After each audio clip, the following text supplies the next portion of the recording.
umusore yihinduye inkumi yambara imyenda y'abagore ajya gusaba akazi ko mu rugo agamije kwiba nyirabuja amadolari agahita acika. Mu gihugu cy'abaturanyi Uganda yiyoberanyije nk'umugore kugira ngo abone akazi ko mu rugo maze yiba urugo rwose ahita yirukanka. Muri Uganda polisi yataye muri yombi umugabo ukekwaho gukoresha amayeri adasanzwe yo kwiyoberanya nk'umugore kugira ngo abashe kubona akazi ko mu rugo, maze nyuma ahita afata amafaranga bari bamuhaye akazi ahita yigendera.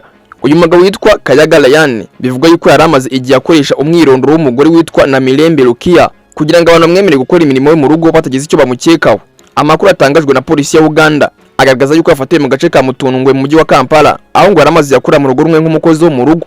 Iperereza ry'ibanze rigaragaza yuko uyu mugabo yahisemo kwiyoberanya nk'umugore kuko yabonaga yuko ari bwo buryo bworoshye bwo kubona akazi ko mu rugo, aho yakoraga ari nakakurikirana uburyo yabona amafaranga cyangwa se indi mitungo y'abamukoreshaga. Kuko polisi ya Natete yabitangaje, Ryan yafashwe nyuma yuko abashinzwe umutekano bamubonye bakagira amakenga ku myitwarire ye ubwo yaragiye kwinjira mu rusengero ruherereye i Mutundwe. Mu gihe cy'igenzura ry'umutekano ryakorwaga ku bantu bose binjiraga muri urwo rusengero, abashinzwe umutekano batangiye gukeka yuko ari byo uyu muntu yarahishe, bituma bakora igenzura ryimbitse. Iryo genzura bamukozeho niryo ryatumye hafatwa icyemezo cyo kumushyikiriza polisi kugira ngo akorwe iperereza ryisumbuyeho. Nyuma y'ifatwa ry'uyu mugabo, abo yakoreraga batangiye gusuzuma ibyabo basanga amafaranga angana na miliyoni 1,700,000 y'amashiringi ya Uganda yaraburiwe irengero, kandi mu gihe gito uyu musore akimara kuhagera ako kanya base batanga ikirego kuri polisi bavuga yuko bakeka ko umukozi bari bazi nk'umugore byanga byakunda ari we bayatwaye. Polisi yasihuza ayo makuru n'iperereza ryari ryatangiye maze itangira gukusanya ibimenyetso kugira ngo amenyekane uko aya mafaranga yaba yarabuze. Mu ibazwa ry'ibanze polisi ivuga yuko Kayaga Ryan yemeye ko ari yigize umugore kugira ngo bimworohere kubona akazi ko mu rugo. Biravugwa ko yemerera abashinzwe iperereza ko gukoresha umwirondoro w'umugore byamaga kwizerwa n'imiryango yamuhaga akazi,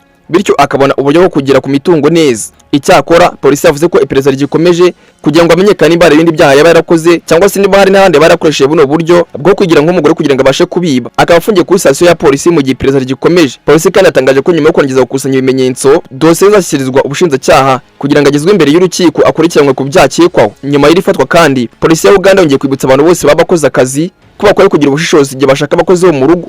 Yasabye abantu kujya babanza kugenzura imyirondoro yabo, ibyangombwa n'amateka y'umuntu bagiye guha akazi kugira ngo birinde abashobora kubinjira bagamije kubiba cyangwa se gukora ibindi byaha mu ngo zabo. Abashinzwe umutekano bavuze ko gukora igenzura ryimbitse by'umwihariko ku bakozi bo mu rugo mbere y'uko baha akazi ari imwe mu nzira zafasha kugabanya ibyaha nk'ibi ngibi ndetse no kurinda umutekano w'ingo n'umutungo w'abaturage. Ngaye nguko rero ibi ngibi byabereye i Kampala muri Uganda. Dore ngo Kayaga Ryan yambaye imyenda y'abagore, rwose urabona ko hasi yambaye n'ijipo. None ngo iminsi y'umujura ni 40, uyu munsi yagiye mu rusengero guteka imitwe baramucakiye. Mbabwira ni Karagace mengi n'isoko y'amakuru, naho njya guhaganya amakuru nitwa Mwenyabari Obedi nk'uko bisanzwe.